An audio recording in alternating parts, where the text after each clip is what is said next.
Batman Morte em Família é uma das histórias mais icônicas do nosso querido morcegão, e ela acabou sendo uma das pioneiras a mudar o tom das revistas em quadrinhos, já que o seu público não estava mais gostando do ritmo infantil que algumas estavam tendo. Mas será que a história é isso tudo mesmo? Será que vale a pena você comprar ou ao menos lê-la online? É exatamente isso que eu vou falar pra vocês, analisando a revista em quadrinho Batman Morte em Família.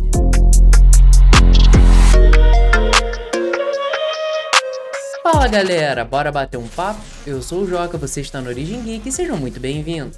A partir dos anos 80, as histórias em quadrinhos estavam ficando cada vez mais atraentes para o público adulto, até porque eles eram as pessoas que mais conviviam nas lojas especializadas de quadrinho. Em 1983, a DC resolveu introduzir um dos parceiros mais icônicos do Batman, o Robin do Jason Todd. No entanto, em 1988, a popularidade do garoto estava mais em baixa do que nunca, e os roteiristas se viram contra uma legião raivosa dos fãs do Batman querendo histórias do cara mais sério novamente.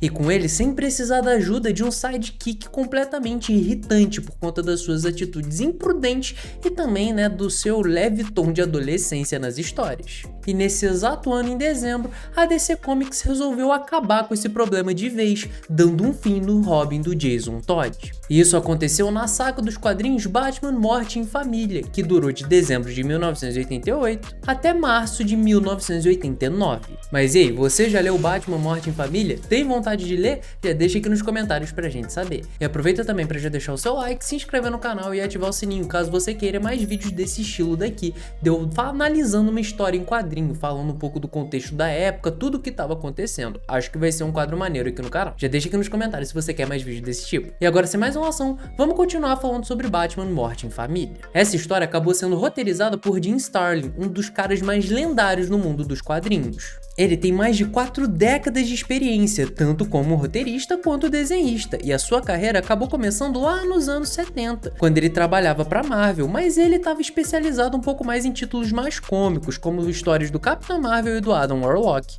No fim dos anos 80, Starlin era o principal roteirista da revista mensal Batman, e também escreveu o graphic novel campeã de vendas, Batman o Messias. Seus trabalhos posteriores na DC incluem Odisseia Cósmica e A Morte dos Novos Deuses. Em 2013, Starlin assumiu o roteiro de Stormwatch, parte da inovadora iniciativa dos Novos 52, revitalizando o universo de personagens da DC Comics. E com ele no roteiro, Batman Morte em Família não podia ser um fracasso e acabou se destacando como uma das melhores histórias do morcegão, conseguindo trazer um peso que eu nunca pelo menos tinha sentido em uma história em quadrinho antes. E tudo se inicia com Batman e o seu parceiro Robin enfrentando alguns bandidos que estavam fazendo coisa que eu não posso falar aqui, que senão o YouTube derruba meu vídeo. Mas lá a gente já viu o Robin agindo com a imprudência que já estava todo mundo cansado. E o Batman, é claro, se demonstrou cansado também. Então ele teve que achar um meio de dar um basta nessas ações que poderiam levar o Robin à morte. E como que ele acabou fazendo isso? O afastando de todas as suas atividades como Robin. Mas ele sabia que o problema estava muito mais embaixo, além de uma rebeldia adolescente que é comum.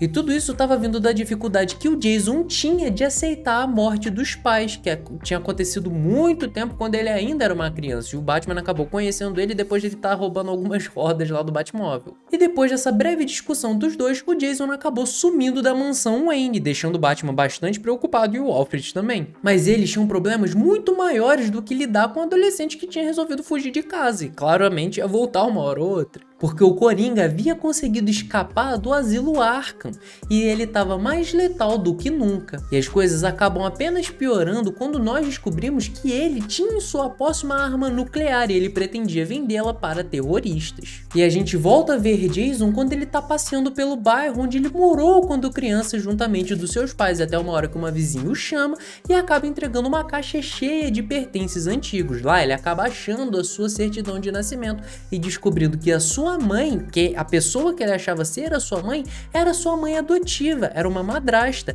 e não a sua mãe biológica, porque o nome dela, a mãe que ele achava que era de verdade, se chamava Catherine. Já a sua mãe biológica se iniciava com a letra S, então não podia ser a mesma pessoa. O que ele fez? Acabou pegando alguns dos pertences antigos do seu pai e inclusive uma agenda telefônica e acabou pesquisando o nome de algumas mulheres que se iniciasse com S. Ele então acabou achando 3 mulheres com o nome Sheila, e uma delas deveria ser a sua mãe, só que ele não tinha conseguido informações sobre ela, então ele teve que ir até o computador lá da Batcaverna para descobrir um pouco mais. E ele acabou descobrindo onde cada uma dessas três estavam. Duas delas estavam no Líbano. Coincidentemente, o Coringa também estava indo para lá para vender essa arma nuclear que eu havia mencionado anteriormente para os terroristas. Então o Batman acabou seguindo seu rastro. Foi um pouquinho de preguiça nessa hora no roteiro, pelo menos eu achei. E numa coincidência gigantesca, de novo, preguiça no roteiro, os dois acabaram se trombando, com o Robin acabando assumindo pro Bruce que ele só tava fazendo isso porque ele tava atrás da sua mãe biológica. Aí o Batman entende e resolve apoiar o garoto nessa sua busca. E é claro, contando com a ajuda dele para impedir todos os planos maléficos do Coringa. Eles acabam achando a primeira Sheila, mas ela era apenas uma agente secreta que estava trabalhando com o mesmo grupo de terroristas que estava junto do Coringa. Aí gera uma grande confusão, com o Coringa acabando se dando mal, a sua bomba atômica, né, a sua arma nuclear não funcionando e eles descartando a possibilidade dessa mulher ser a mãe do Robin porque ela nunca tinha ido em Gotham, muito menos tendo um filho lá. Rapaziada, eu me enganei, eram 3 mulheres que se iniciavam com S, uma chamada Sheila, a outra Charmin e a outra Shiva. Eles então acabam indo atrás da Shiva, que também se encontrava no Líbano. Ela acabava sendo uma arquirrival antiga do Batman, acabou dando uma surra nos dois, foi até assustador a hora que eu vi isso, a mulher era casca grossa demais. Mas o Batman, depois de um método um pouquinho peculiar de tortura, digamos assim, acabou conseguindo extrair a verdade da mulher, com ela assumindo também que não era a mãe biológica do Robin. Enquanto isso, o Coringa já estava lá na Etiópia em busca de uma pessoa que ele poderia cobrar algumas coisas, né, por conta de ações passadas dessa pessoa. Coincidentemente, a última mulher, a Sheila, que com certeza seria a mãe do Robin, também estava na Etiópia e era essa pessoa que estava na mão do Coringa, porque ela, enquanto no seu tempo lá de Gotham, acabou fazendo uma cirurgia numa pessoa importante da cidade e acabou a matando sem querer. A polícia de Gotham então nunca deixou de procurá-la, então ela se meteu o pé, né, abandonando o seu filho e acabou criando uma carreira e se metendo no meio da África para ajudar os mais necessitados. E até aí a história não parecia nada demais, parecia só mais uma aventura do Batman e do Robin, não tava algo muito sério, não tinha um peso maior, uma coisa mais sombria, até o momento que o Robin acaba conhecendo a sua mãe. Ela acaba ficando em choque de ver o moleque, obviamente, porque, poxa, era a última coisa que ela ia imaginar. E o Jason acaba se surpreendendo quando vê que o Coringa tem a sua mãe na sua mão. Ele acaba esperando o Bruce voltar, porque ele tinha deixado os dois lá ter um tempo, e aí o Bruce e ele acabam dando uma pesquisada no que estava acontecendo e acaba descobrindo que o Coringa tinha mexido em alguns suprimentos que a Sheila estava mexendo para ajudar os mais necessitados na África e tinha contaminado alguma dessas caixas com seu gás mortífero do riso. Então o Batman conseguiu impedir esse caminhão que estava carregando esses remédios, esses alimentos, enfim, que estava com gás do riso, conseguiu impedir que ele chegasse no seu lugar e pediu pro Robin esperar bem onde ele estava. É claro que com a rebeldia da sua idade, ou é claro, do personagem, ele acabou não aceitando, muito menos com a sua mãe correndo perigo. Então ele foi até a sua mãe. E lá, rapaziada, foi uma das coisas mais chocantes que eu já vi nas histórias em quadrinhos que realmente mexeu comigo. Eu tive que parar de ler a história nesse momento, porque o Robin acaba sendo traído pela própria mãe, rapaziada. E ele acaba, tipo, ficando em choque. Só que ele não tem tempo nem de reagir. O Coringa acaba espancando ele de uma maneira muito brutal. Aí a gente acaba vendo que o Coringa não é só um palhaço idiota, ele é um sociopata, um psicopata que realmente é perigoso, que realmente é mortal. E a cena dele espancando o Robin juntamente dos seus capangas e enfiando a porrada nele com o pé de cabra é uma das cenas mais icônicas da história dos quadrinhos, né? Eu coloco isso no top, sei lá, 10 das cenas mais icônicas dos quadrinhos, todo mundo conhece essa cena, mas quando você lê, quando você entende a história, quando você pega o contexto, cara, fica num peso completamente diferente. Fica completamente diferente essa cena.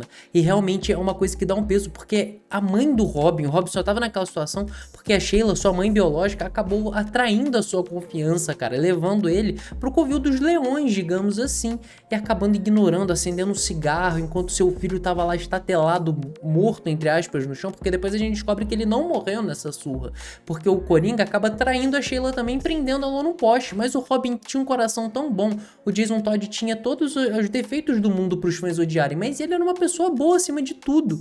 O que ele fez? Mesmo totalmente derrotado, mesmo totalmente, sabe, com todos os motivos pra deixar a mulher lá amarrada, ele resolveu salvá-la no seu último suspiro, mas nada disso foi suficiente. Seu esforço não foi suficiente, porque eles tinham acabado ficando presos nesse galpão que o Coringa tava, cheio de bomba. E, né, quando eles viram que a porta tava travada, tudo explodiu e o Jason acabou se sacrificando, se tacando na frente da sua mãe para impedir que a explosão a tomasse e tomando todo o dano. O Batman chegando lá e já repensando, tendo todos os flashbacks, como ele errou, como ele tava querendo, como ele acabou forçando, acelerando um pouco do processo do Jason, porque ele queria suprir a falta que o Dick Grayson tava fazendo na vida dele, porque os dois já tinham se separado, o Dick já tinha se tornado membro lá dos Jovens Titãs, já tinha se tornado Asa Noturna, não sei muito bem ao certo, mas ele tava sentindo uma falta de um sidekick, tava sentindo a falta do Dick Grayson, então ele acabou acelerando esse processo do Jason Todd de uma maneira que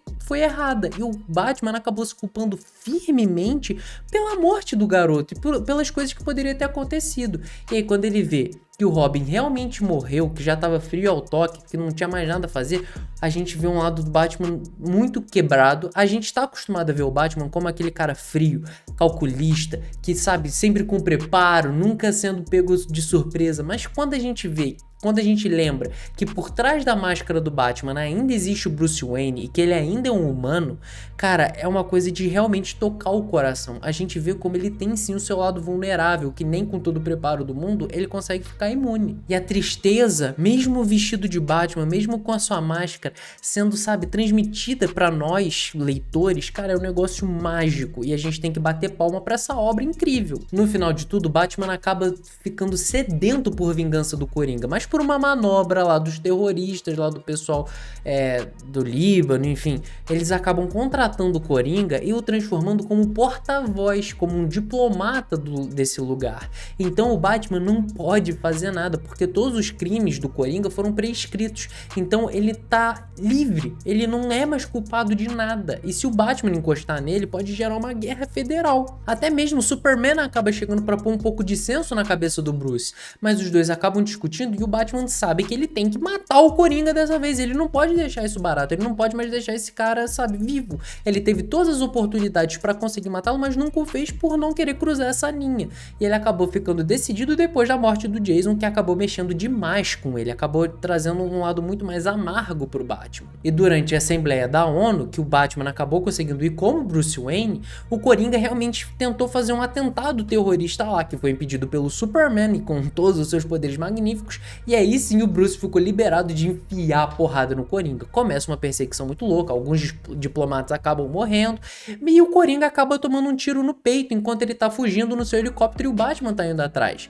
E isso acaba mostrando que o Batman não teve que cruzar essa linha, não foi ele que matou o Coringa, mas sim um dos seus capangas que acabou se desesperando e atirando pra tudo quanto é lado. O Batman acabou saindo ileso, só com um tiro no braço, e o Coringa acabou morto, digamos assim. E eu achei o final dessa história um pouco broxante demais por tudo que estava sendo construído. Eu queria ver uma porradaria franca do Batman e do Coringa, eu queria ver o Batman realmente espancando o Coringa, sabe, pondo toda a sua raiva pra fora, e na hora de matar ele, sabe, dá uma travada, vem uma voz do Jason, que ele vai estar manchando tudo aquilo que ele passou pro Robin. Eu queria alguma coisa desse jeito, não um final clichê com uma possível morte do Coringa e, sabe, o Batman terminando lá de boa. Não queria isso, eu queria algo mais pesado realmente, como foi o meio da história, né, o final da terceira parte, digamos assim, com a morte do Jason Todd. Mas isso não acaba estragando essa história, isso acaba sendo... a história não acaba perdendo essa magnitude, porque as cenas do Jason morto no colo do Bruce, pra mim, eleva o nível dessa história e realmente bota ela no patamar que é uma das melhores histórias que eu já li. E tudo isso, agora falando um pouco mais por fora dos quadrinhos, falando do que estava acontecendo no mundo real nessa época, enquanto a DC lançava esses quadrinhos, porque não foi lançado tudo de uma vez, né? Foi de dezembro de 1988 a março de 1989, como eu falei pra vocês no começo do vídeo, a DC acabou então liberando algumas ligações pros seus fãs pra votar se eles queriam que o Jason ficasse vivo ou se ele realmente morresse. E os fãs, é claro, na grande maioria, acabou matando o Jason Todd. Até tem uma variação que muita gente não sabe, que é do Jason sobrevivendo no colo do Batman, que seria seria, né, essa parte que se caso os fãs tivessem votado e o Robin tivesse sobrevivido. Talvez a gente não teria uma das melhores histórias do Batman, talvez a gente não tivesse uma construção de personagem assim, a gente não tivesse algo tão pesado quanto foi, tomando um rumo tão sombrio quanto tomou. E talvez realmente matar o Jason Todd tenha sido a melhor escolha. E anos depois ele acabou voltando como o Capuz Vermelho e sendo um dos maiores rivais do Batman, não sendo bem um vilão, mas sim um anti-herói, cruzando a linha que o Batman não ousa cruzar, que no caso é matar. E uma outra curiosidade aqui pra vocês, na sua criação em 1980, o Jason Todd teve uma origem totalmente semelhante do seu antecessor, o Dick Grayson, que ele era filho de acrobatas de circo. Mas em 1987, após a crise nas Infinitas Terras, a sua origem foi completamente remodelada, para qual eu contei para vocês no vídeo de hoje, que o Batman acabou conhecendo, com ele roubando algumas rodas do Batmóvel, ao menos tentando. E aí, virando personagem chato, que a maior parte dos fãs adultos acabaram detestando, porque eles achavam que não combinava com o tom das histórias do morcegão atuais, né, na época, no caso. E foi em 2005 onde o personagem fez o seu retorno. Mas e o que você achou das curiosidades dessa história? O que você achou do resumo da análise dessa história? Vocês querem mais vídeos desse tipo? Deixa aqui nos comentários pra gente saber. E é claro, se você vai ler o Batman Morte de Família depois desse breve vídeo que eu fiz aqui com vocês. E se você não deixou ainda o seu like, se inscreveu no canal e ativou o sininho até agora, faz logo essas 3 coisas, eu tô contando demais com o teu apoio. Não me deixa na mão, hein? É isso, eu espero que vocês fiquem bem. Forte abraço em todos vocês e falou!